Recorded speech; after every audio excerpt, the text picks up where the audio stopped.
شرور أنفسنا ومن سيئات أعمالنا من يهده الله فلا مضل له ومن يضلل فلا هادي له وأشهد أن لا إله إلا الله وحده لا شريك له وأشهد أن محمدا عبده ورسوله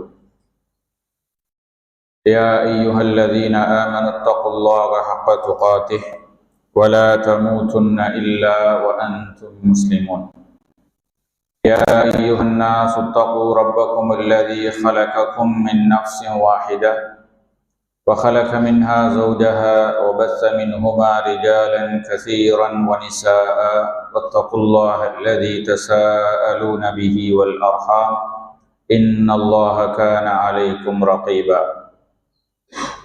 يا أيها الذين آمنوا اتقوا الله وقولوا قولا سديدا يصلح لكم أعمالكم ويغفر لكم ذنوبكم ومن يطع الله ورسوله فقد فاز فوزا عظيما أما بعد فإن أحسن الكلام كلام الله وخير الهدي هدي محمد صلى الله عليه وسلم وشر الأمور محدثاتها وكل محدثة بدعة وكل بدعة ضلالة وكل ضلالة في النار. அளவற்ற அருளாளனும் நிகரற்ற அன்புடையோனுமாகிய எல்லாம் வல்ல அல்லாஹ் ஜல்ல ஷானஹு வ தஆலாவின் பெயரால் ஆரம்பம் செய்கிறேன். கண்ணியத்துக்குரிய சகோதரர்களே, அல்லாஹு தஆலாவின் நல்லடியார்களே, முஃமினுடைய வாழ்வின் வெற்றி இலக்கு என்ன என்பதை அல் குர்ஆனிலே அல்லாஹு தஆலா மிக தெளிவாக குறிப்பிடுகிறார். சூரா ஆல இம்ரானின் 185வது வசனம் பின்வருமாறு சொல்கிறது: ஃபமன் ஸுஹ்ஸிஹ அனின் நாரி வ உத்கிலல் ஜன்னத ஃபகத் ஃபாஸ். யார் நரகில் இருந்து தூரப்படுத்தப்பட்டு வ உத்கிலல் ஜன்னத சுவர்க்கத்தில் நுழைவிக்கப்படுகிறாரோ ஃபகத் ஃபாஸ், அவர்தான் உண்மையில் வெற்றி அடைந்தவர் என்று குர்ஆன் சொல்கிறது. பொதுவாக நாம் நம்முடைய வாழ்க்கையில் குறுகிய கால நீண்ட கால இலக்குகள் என்று பல இலக்குகளை வரையறை செய்திருக்கிறோம். அந்த இலக்குகளை அடைந்து கொள்வதற்காக நம்மிடம் இருக்கின்ற வளங்களையும் வாய்ப்புகளையும் நாம் பயன்படுத்துகிறோம். ஆனால் முஃமினுடைய வாழ்வின் வெற்றி இலக்கு என்பது இந்த குர்ஆனுடைய வசனத்தின்படி சுவனமாக இருக்க வேண்டும். எனவே அதை அடைந்து கொள்வதற்கு நம்மிடம் இருக்கின்ற வளங்களையும் வாய்ப்புகளையும் எப்படி பயன்படுத்துவது, எப்படி அதை முதலீடு செய்வது, எப்படி முதலீடு செய்வதனால் அந்த வெற்றி இலக்கை நாம் அடைந்து கொள்ள முடியும் என்பதை ரசூல் ஸல்லல்லாஹு அலைஹி வஸல்லம் அவர்களுடைய சுன்னா எங்களுக்கு மிக தெளிவாக சொல்கிறது. கண்ணியத்துக்குரிய சகோதரர்களே, மிக சுருக்கமாக அந்த இலக்கை அடைவதற்கு உரிய வழிகள் என்ன என்பதை சுருக்கமாக நாங்கள் புரிந்து கொள்ளலாம். ஒன்று, முதலாவது, அல்லாஹு தஆலா நமக்கு வழங்கி இருக்கக்கூடிய அறிவு, ஆற்றல்கள், இவற்றை நாம் எப்படி இந்த வெற்றி இலக்கை அடைந்து கொள்வதற்காக முதலீடு செய்வது என்பதை நாம் கண்டிப்பாக சிந்திக்க வேண்டும். ரசூல் ஸல்லல்லாஹு அலைஹி வஸல்லம் அவர்களுடைய சுன்னாவிலே எப்படி அறிவை ஒரு மூலதனமாக, ஒரு வாய்ப்பாக, செல்வமாக பயன்படுத்தி கொள்ளலாம் என்பதற்கு மிக தெளிவான சான்றை நாங்கள் காண முடிகிறது. முஸ்னத் அபூ யஅலா, இப்னு ஹிப்பான் போன்ற ஹதீஸ் கிரந்தங்களிலே இந்த செய்தியை நாங்கள் பார்க்கலாம். ஒரு முறை நபி ஸல்லல்லாஹு அலைஹி வஸல்லம் அவர்கள் ஒரு பயணம் செய்கிறார்கள். அந்த பயணத்திலே ஒரு இடத்திலே ஒரு மனிதருடைய கூடாரத்திலே தங்குகிறார்கள். அந்த மனிதர் நபிகளாரை வரவேற்று உபசரித்து அவர்களுக்கு விருந்தளித்து கண்ணியப்படுத்துகிறார். அவருக்கு ஏதாவது பிரதியுபகாரம் செய்ய வேண்டும் என்பதற்காக நபி அவர்கள் அந்த மனிதரிடமிருந்து விடைபெறுகின்ற போது சொன்னார்கள், நீங்கள் மதீனாவிற்கு வந்தால் எங்களிடத்தில் எங்களையும் வந்து சந்தித்து விட்டு செல்லுங்கள் என்றார்கள். சில காலங்களுக்கு பிறகு அந்த மனிதர் மதீனாவுக்கு வருகிறார். நபிகளாருடைய பள்ளிவாயிலுக்கு சென்று நபி அவர்களை சந்தித்து தன்னை அறிமுகம் செய்து கொள்கிறார். அந்த சந்தர்ப்பத்தில் நபி ஸல்லல்லாஹு அலைஹி வஸல்லம் அவர்கள் தன்னை உபசரித்து விருந்தளித்து கண்ணியப்படுத்திய இந்த மனிதருக்கு ஏதாவது பிரதிஉபகாரம் செய்ய வேண்டும் என்பதற்காக, உங்களுக்கு ஏதாவது தேவைகள் இருந்தால் கேளுங்கள், நான் நிறைவேற்றி தருகிறேன் என்கிறார்கள். அந்த மனிதர் ரசூல் ஸல்லல்லாஹு அலைஹி வஸல்லம் அவர்களை பார்த்து சொல்கிறார், அல்லாஹுடைய தூதரே, எனக்கு பயணம் செய்வதற்காக ஒரு ஒட்டகமும் பால் கறந்து குடிப்பதற்காக சில ஆடுகளும் தேவை என்கிறார். ரசூல் ஸல்லல்லாஹு அலைஹி வஸல்லம் அவர்கள் உண்மையில் அந்த மனிதரிடத்திலே இந்த பதிலை, இந்த தேவையை எதிர்பார்க்கவில்லை. அவர் ஒரு பெரும் தேவையை தன்னிடத்தில் முன்வைப்பார் என்று நபிகளார் எதிர்பார்த்தார்கள். அவருடைய நாளாந்த தேவைகளுக்கானவற்றை மாத்திரம் நபிகளிடத்திலே சொல்கிறார். இதை அவதானித்த நபி அவர்கள் அந்த மனிதருக்கும் சஹாபாக்களுக்குமாக சேர்த்து ஒரு செய்தியை சொல்கிறார்கள்.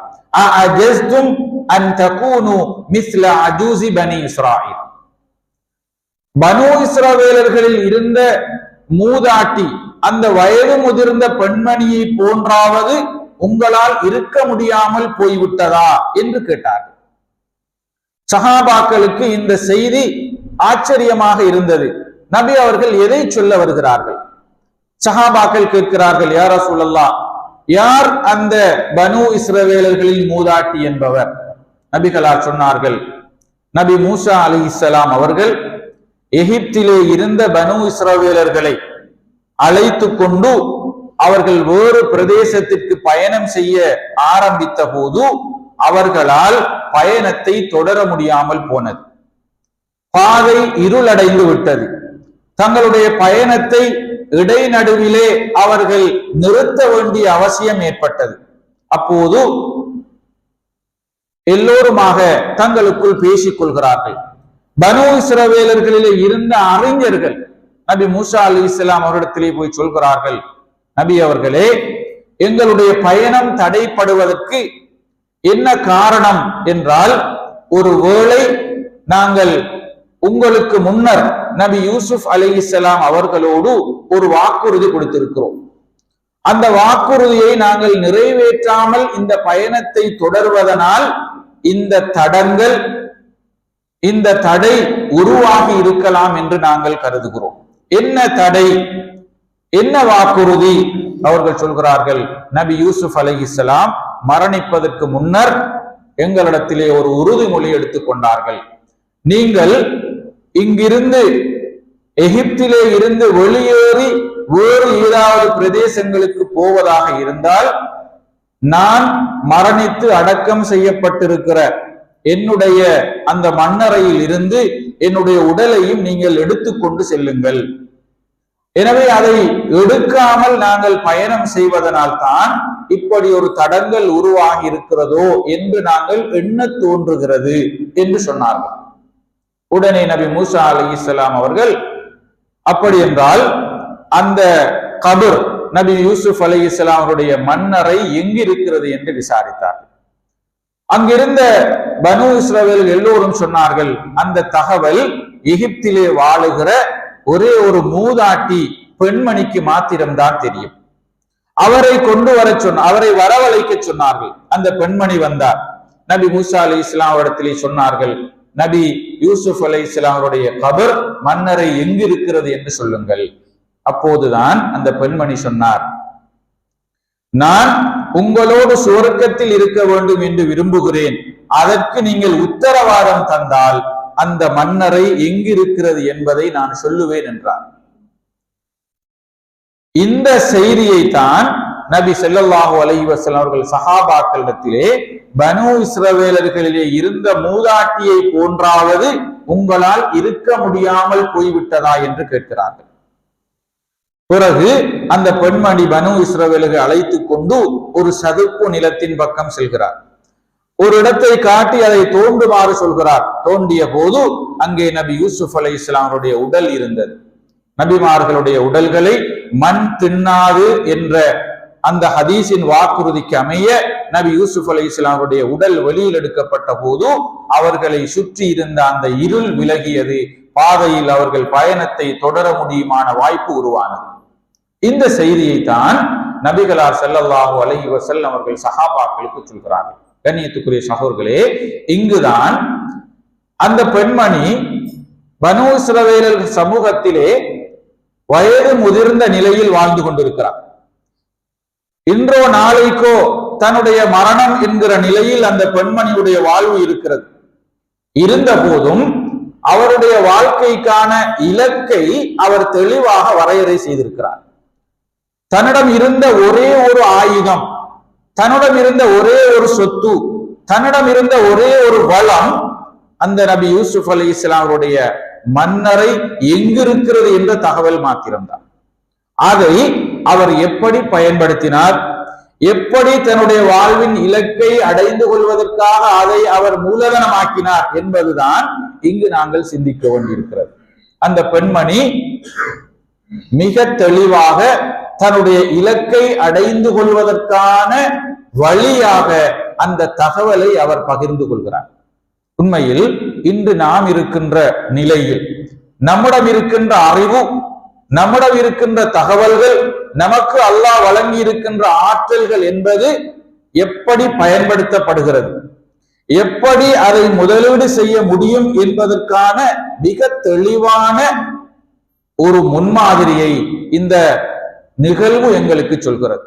அன்றாடம் நாம் பல விடயங்களை இன்றைய மீடியாக்களில் பகிர்ந்து கொள்கிறோம், பலரோடு பேசிக் கொள்கிறோம். அவற்றில் பெரும்பான்மையானவை பயனற்றவையாக இருப்பது மாத்திரமல்ல, எங்களுக்கு பாதகமான பாவங்களை அள்ளித்தரக்கூடிய அம்சங்களாக கூட இருக்கின்றன. ஆனால் உண்மையில் ஒரு முஃமின் சிந்தித்தார், அவர் சரியாக திட்டமிட்டால் தன்னிடம் இருக்கின்ற அறிவை, தன்னிடம் இருக்கின்ற தகவல்களை எப்படி தன்னுடைய வெற்றி இலக்கு என்ற அந்த சுவனத்தை அடைந்து கொள்வதற்காக அவர் பயன்படுத்த முடியும் என்பதை எங்களுக்கு சொல்லிக் கொண்டிருக்கிறது. அதுபோன்றுதான் இரண்டாவது எங்களுக்கு இருக்கின்ற வழிமுறை, நாம் அன்றாடம் செய்கின்ற நம்முடைய இபாதத்துக்கள், வணக்க வழிபாடுகள்.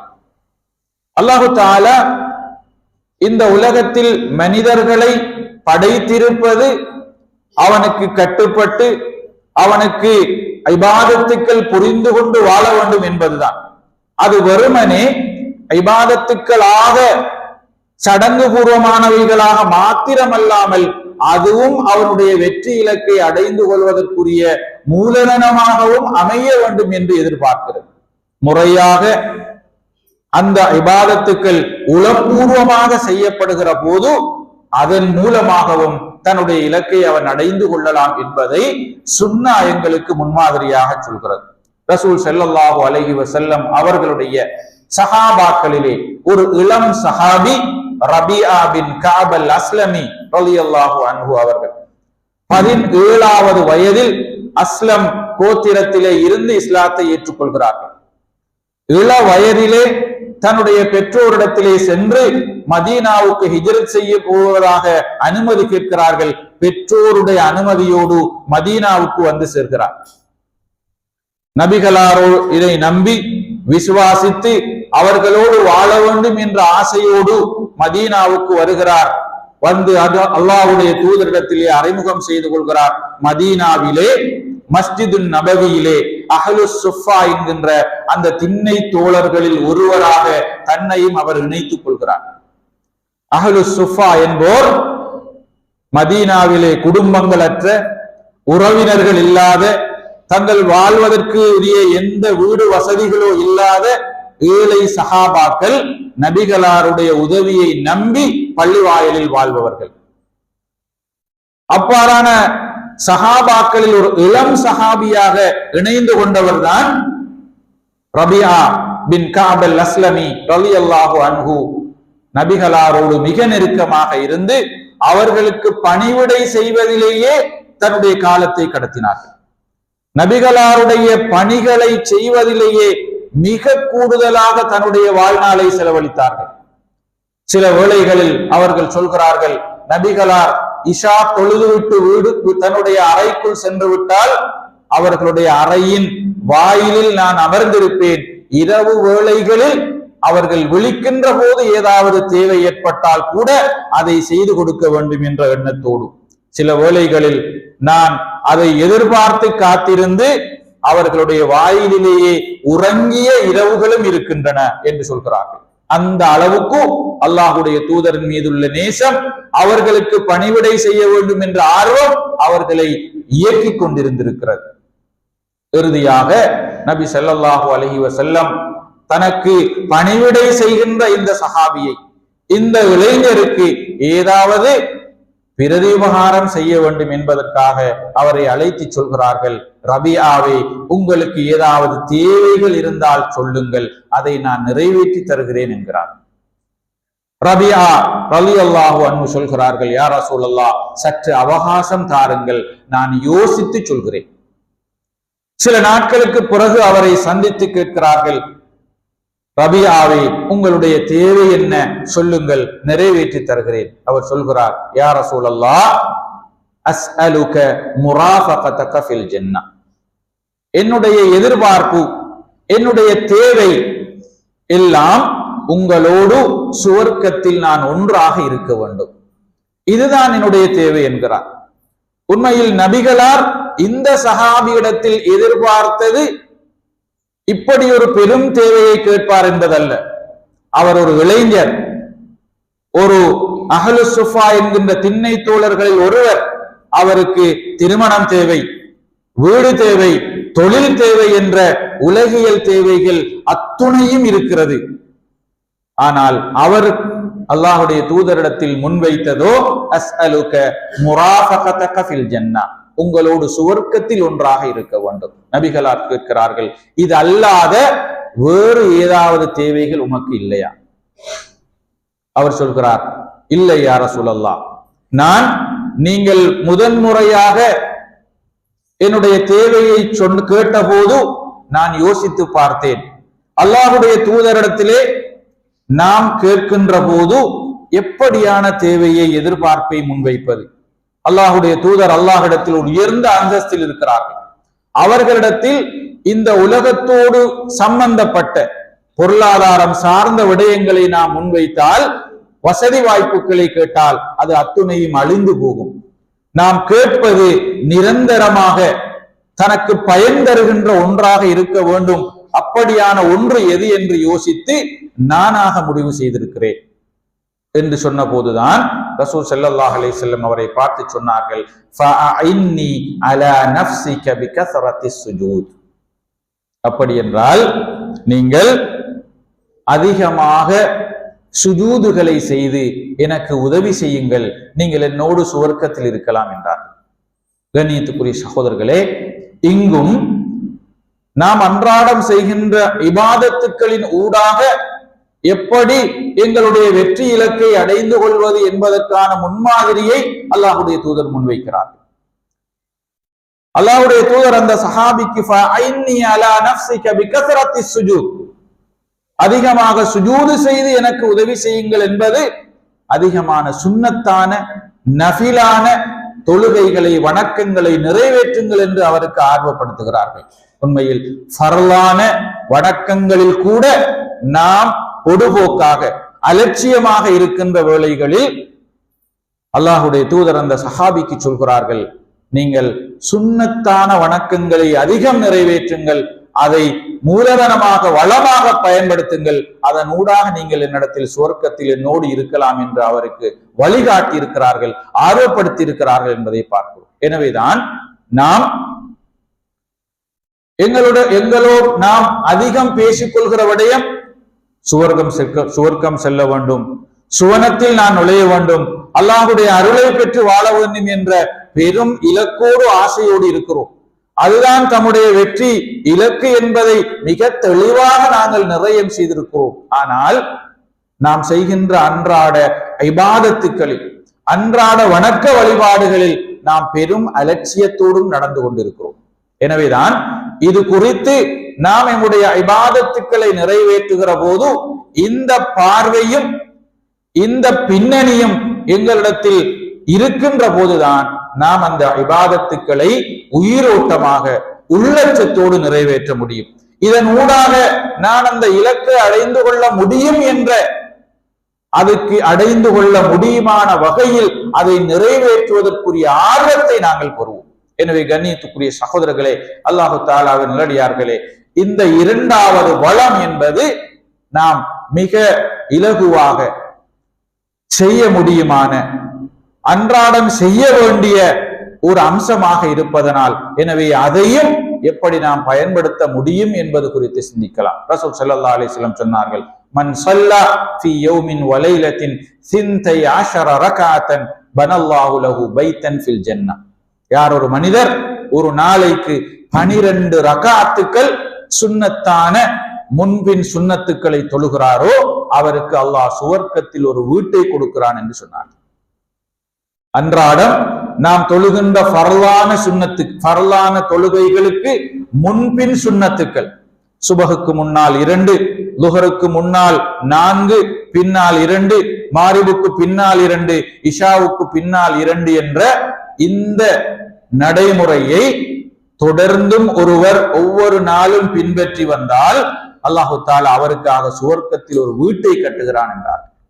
கண்ணியத்துக்குரியவர்களே, அன்றாடம் நாம் இந்த சுன்னாவை பின்பற்றுகிற போது நமக்கான அந்த வெற்றி இலக்கின் இல்லத்தை உத்தரவாதப்படுத்துவதற்குரிய அழகிய வழிமுறையை ரசூல் ஸல்லல்லாஹு அலைஹி வஸல்லம் அவர்கள் நமக்கு சொல்கிறார்கள். சுன்னத்தான தொழுகைகளை கிரமமாக நிறைவேற்றுகிற போதே அல்லாஹ் இப்படி மாளிகைகளை நமக்கு அமைத்து தருகிறான் என்றால் ஃபர்லான தொழுகைகளை நிறைவேற்றுகிற போது எத்துணை நன்மைகளை அல்லாஹ் எங்களுடைய இலக்கை மிக இலகுவாக அடைந்து கொள்வதற்குரிய வாய்ப்பை எங்களுக்கு உருவாக்கி தருவான். எனவே கண்ணியத்துக்குரிய சகோதரர்களே, இபாதத் என்பதும் நாம் நம்முடைய வெற்றி இலக்கை அடைந்து கொள்வதற்குரிய ஒரு சாதனம், ஒரு வழிமுறை என்பதை நாங்கள் புரியலாம். மூன்றாவது, அல்லாஹ் மற்ற மனிதர்களோடு நாம் எப்படி நடந்து கொள்கிற பண்பாடுகள், இந்த ஒழுக்கம் சார்ந்த விடயங்களின் ஊடாகவும் நம்முடைய வெற்றி இலக்கை அடைந்து கொள்வதற்குரிய வாய்ப்பை அல்லாஹ் உருவாக்கி தந்திருக்கிறான். எனவே பண்பாடுகள், அஹ்லாக், நல் ஒழுக்கம் என்பது ஏதோ பிறரோடு நாகரிகமாக நடந்து கொள்வதற்கான வழிமுறை மாத்திரமல்ல, அது ஆன்மீகம் சார்ந்தது, அது ஈமானுடைய வெளிப்பாடு. எனவே அந்த பண்பாடுகளை, ஒழுக்க விழுமியங்களை பின்பற்றுகிற போது கூட நாம் எதிர்பார்க்கின்ற நம்முடைய வெற்றி இலக்கை அடைந்து கொள்ள முடியும் என்பதற்கும் சுன்னா எங்களுக்கு சான்றை காட்டிக் கொண்டிருக்கிறது. ரசூல் ஸல்லல்லாஹு அலைஹி வஸல்லம் அவர்கள் தம்முடைய சஹாபாக்களோடு அமர்ந்து கொண்டிருக்கிற போது திடீரென்று சொன்னார்கள், இப்போது ஒரு மனிதர் பள்ளி வாயிலுக்கு வர இருக்கிறார், அவர் சுவர்க்கவாசி என்றார். சஹாபாக்கள் எல்லோரும் பள்ளிவாயலுடைய வாயிலின் பக்கமாக தங்களுடைய பார்வையை செலுத்தினார்கள். ஒரு மனிதர் தன்னுடைய தாடியிலே நீர் சொட்டிய நிலையில் தன்னுடைய கையிலே செருப்பை தூக்கி கொண்டு பள்ளிவாயலுக்குள் வருகிறார். வந்து சஹாபாக்களோடு ஒன்றாக அமர்ந்து நபி அவர்களுடைய உபன்யாசங்களை கேட்டுவிட்டு சென்று விடுகிறார். இரண்டாவது நாளும் இந்த நிகழ்வு நடக்கிறது. அப்போதும் நபி அவர்கள் சொன்னார்கள், ஒரு மனிதர் பள்ளிவாயலுக்கு வர இருக்கிறார், அவர் சுவர்க்கவாசி என்றார். 3 தினங்களும் இப்படி சொன்னார்கள். 3 தினங்களும் ஒரே மனிதர் தான் வந்தார். அப்போது அங்கிருந்த சஹாபாக்களிலே ஒருவர் இப்னு உமர் ரலியல்லாஹு அன்ஹு அவர்கள் இந்த மனிதரை பின்தொடர்ந்து, இவர் என்ன அமல் செய்கிறார், அல்லாஹ்வுடைய தூதருடைய வாயினால் இவர் சுவர்க்கவாசி என்று அடையாளப்படுத்தப்படுகிற அளவுக்கு இவர் என்ன விசேடமான அமலோடு வாழ்ந்து கொண்டிருக்கிறார் என்பதை அறிந்து அதை நானும் பின்பற்றி சுவர்க்கவாதியாக மாற வேண்டும் என்ற ஆர்வத்திலே அந்த மனிதருடைய வீட்டுக்கு விருந்தாளியாக செல்கிறார். விருந்தாளியாக அவருடைய வீட்டில் 3 தினங்கள் தங்குகிறார்கள். அவருடைய முழு செயல்பாடுகளையும் அவர் அவதானிக்கிறார்.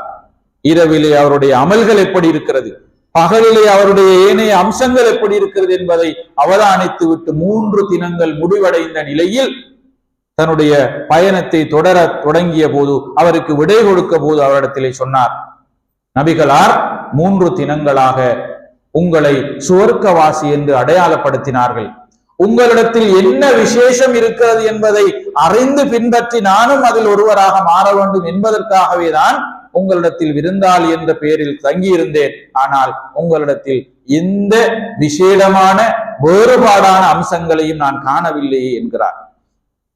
அப்போது அந்த மனிதர் சொல்கிறார், அல்லாஹுடைய தூதர் அவர்களுடைய வாயினால் என்னை சுவர்க்கவாசி என்று அடையாளப்படுத்துவதாக இருந்தால் நீங்கள் என்னிடத்தில் பார்த்த இந்த அம்சங்கள் தான் நான் வளமையாக செய்பவை. விசேடமாக என்று சொன்னால் நான் என்னிடத்தில் இருக்கின்ற ஒரே ஒரு பண்பு, லா அஹ்சுது அலா அஹதின் அஅதாஹுல்லாஹு மின் நிஅமா. அல்லாஹு தஆலா யாருக்காவது ஒரு மனிதருக்கு ஏதாவது அருளை கொடுத்திருந்தால் அந்த அருளுக்காக நான் பொறாமைப்பட்டது கிடையாது. எந்த மனிதர்களை பற்றியும் தவறான எண்ணங்களை என்னுடைய உள்ளத்தில் நான் வைத்துக் கொண்டது கிடையாது. இது மாத்திரம்தான் என்னிடத்தில் இருக்கின்ற விசேடமான பண்பு என்கிறார். இதை கேட்டு அந்த சஹாபி சொல்கிறார், ஹாதிஹி அல்லதி பலகத் பிக வல்லதி லா நுதீகு பிஹா. இந்த பண்புதான் உங்களை அந்த ஸ்தானத்திற்கு உயர்த்தி இருக்கிறது. உங்களால் அதை பின்பற்ற முடிந்திருக்கிறது, எங்களால் அது முடியாமல் இருக்கிறது என்று சொன்னார். கண்ணியத்துக்குரிய சகோதரர்களே, பிறரை பற்றிய நல்லெண்ணம், பிறருக்கு அல்லாஹ் வழங்கிய அருள்கள் மீது பொறாமைப்படாமல் இருத்தல் என்பது நம்முடைய பார்வையில் மிகச் சாதாரணமான அற்பமான விஷயங்கள். ஆனால் அது அந்த மனிதரை எங்கு உயர்த்தி இருக்கிறது. அன்றாடம் அவர் செய்கின்ற இபாதத்துக்களை நாமும் செய்கிறோம், அந்த சஹாபியும் செய்கிறார். 2 பேரும் இபாதத்துக்கள் விடயத்திலே சமமானவர்கள். ஆனால் ஒருவரை விட மற்றவரை உயர்த்தி, அதுவும் அல்லாஹுடைய தூதர் உயிரோடு இருக்கிற போது அவர்களுடைய வாயினால் சஹாபாக்கள் முன்னிலையிலே இவர் சுவர்க்கவாசி என்று அடையாளப்படுத்துகிற அளவுக்கு அவரை உயர்த்தியது என்பது அவருடைய பண்பாடுகளும் ஒழுக்க விழுமியங்களும். கண்ணியத்துக்குரியவர்களே, எனவே வெற்றி இலக்கை அடைந்து கொள்வதற்கான வழிகள் என்பது ஏராளம். அவை நாம் மிகச் சாதாரணமாக பயன்படுத்தி கொண்டிருக்கிற அம்சங்கள். இன்று நாம் இந்த விடயத்தில் மிகப்பெரிய வீழ்ச்சியிலும் பின்னடைவிலும் இருக்கிறோம். நாம் இந்த 2 பண்புகள் விடயத்தில் மிக அலட்சியமாக நடந்து கொண்டிருக்கிறோம். சில வேளை அது எங்களை இதை விடவும் மோசமான நரகிலே கொண்டு போய் தள்ளுகிற விடயங்களாக மாறிவிடக்கூடும். எனவே அதிலிருந்து நாம் பாதுகாத்துக் கொள்ள வேண்டி இருக்கிறது. கண்ணியத்துக்குரிய சகோதரர்களே, இந்த 3 வழிமுறைகளும் எங்களிடத்தில் மிகச் சாதாரணமாக கிடைப்பவை.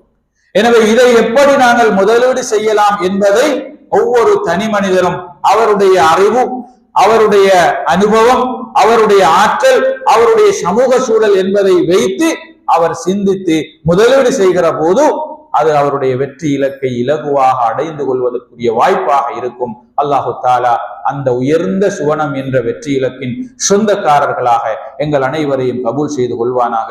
வ ஆகிரு தஅவானா அல்ஹம்துலில்லாஹி ரப்பில் ஆலமீன்.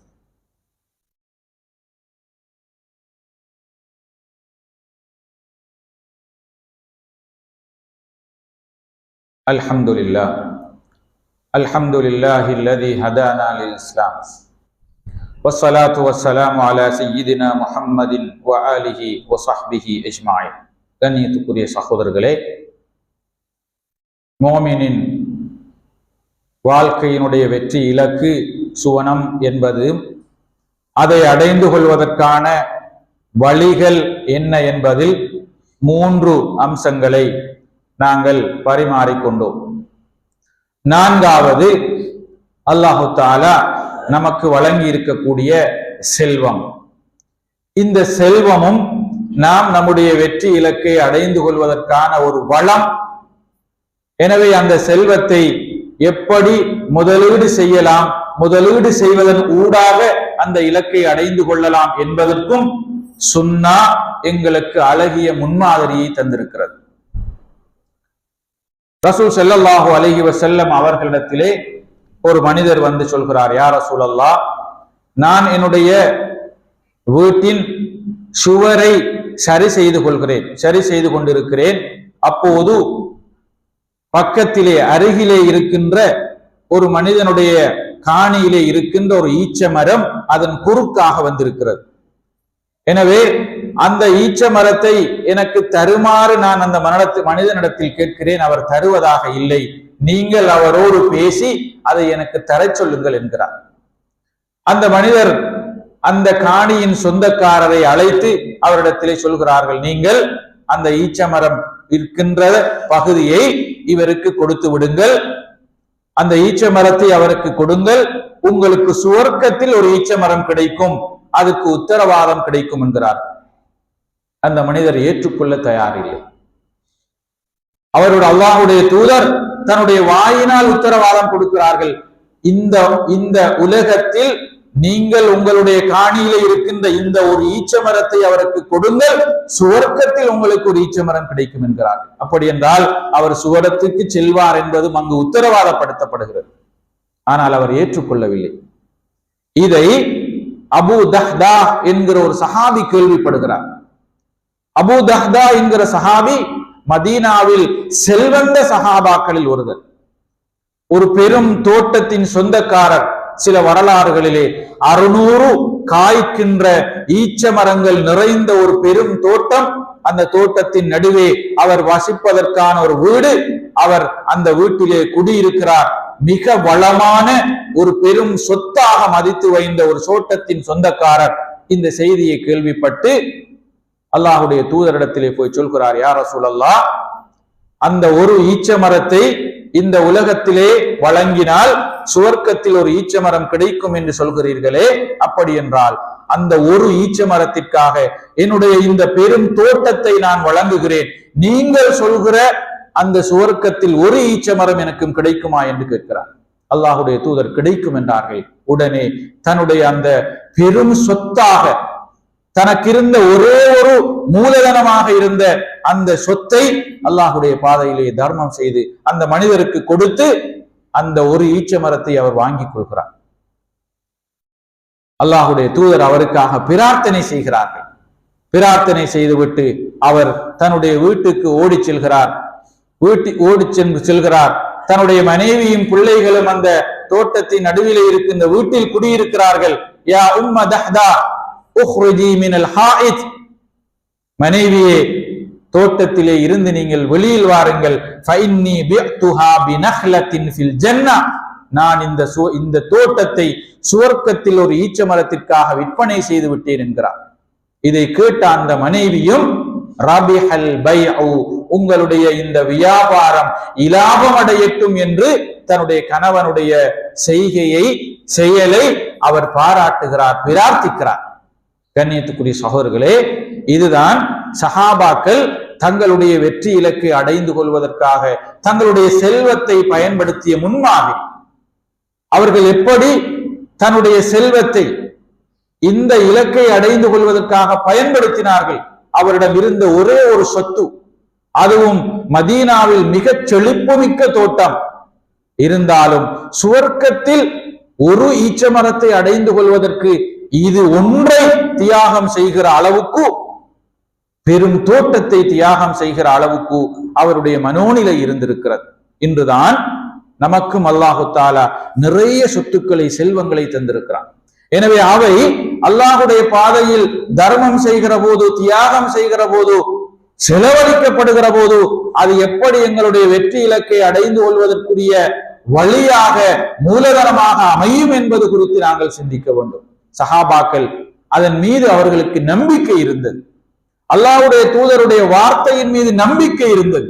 அந்த நம்பிக்கையின் வெளிப்பாடு ஒன்றுக்கு பதிலாக 600 காய்க்கின்ற ஈச்ச மரங்கள் நிறைந்த தோட்டத்தை தியாகம் செய்கிற அளவுக்கு அவர்களுடைய நடைமுறை இருந்திருக்கிறது என்றால் அவர்களுடைய இலக்கு தெளிவானது. அந்த இலக்கை அடைந்து கொள்வதற்கு எதையும் இழப்பதற்குரிய மன தைரியமும் வீரியமும் அவர்களிடத்தில் இருந்திருக்கிறது. எனவே கண்ணியத்துக்குரிய சகோதரர்களே, நாமும் அப்படியான வளங்கள் இல்லாத குறைந்த வளங்கள் உடையவர்கள் அல்ல. அல்லாஹு தஆலா அதை விடவும் செழிப்பான செல்வங்களை, வளங்களை நமக்கு தந்திருக்கிறான். அவர்களுக்கு இருந்த அறிவு நிலையை விடவும் மிகச்சிறந்த அறிவை, ஆற்றல்களை அல்லாஹ் நமக்கு வழங்கி இருக்கிறான். நாம் இபாதத்துக்கள் செய்வதற்குரிய பெரும் உடல் ஆரோக்கியத்தையும் அல்லாஹு தாலா தந்திருக்கிறான். மற்றவர்களோடு நடந்து கொள்வதற்கு தேவையான பண்பாட்டு விழுமியங்கள் அனைத்தையும் ஒட்டுமொத்தமாக நாங்கள் படித்தும் பயன்படுத்தியும் கொண்டிருக்கிறோம். எனவே அவற்றை எப்படி முதலீடாக இந்த இலக்கை அடைந்து கொள்வதற்கு பயன்படுத்தி கொள்ளலாம் என்பது குறித்து நாம் சிந்திக்க வேண்டும். அல்லாஹு தாலா நமக்கு வழங்கி இருக்கின்ற இந்த வளங்களை, வாய்ப்புகளை எம்முடைய சுவனம் என்ற அந்த இலக்கை அடைந்து கொள்வதற்கு எப்படி பயன்படுத்த முடியும் என்பது குறித்து நாம் சிந்திக்க வேண்டும். அல்லாஹு தாலா அதற்கு நம் அனைவருக்கும் தௌபீக் செய்ய வேண்டும். நாம் இருக்கின்ற இந்த நிலையில் இருந்து இன்னொரு கட்டத்துக்கு உயர்ந்து அல்லாஹு தாலா அந்த இலக்கை அடைந்து கொண்ட மக்களாக எங்களையும் கபூல் செய்து கொள்வானாக. வஆகிரு தஅவானா அனில் ஹம்துலில்லாஹி ரப்பில் ஆலமீன். வஸ்ஸலாமு அலைக்கும் வரஹ்மத்துல்லாஹி வபரகாத்துஹு.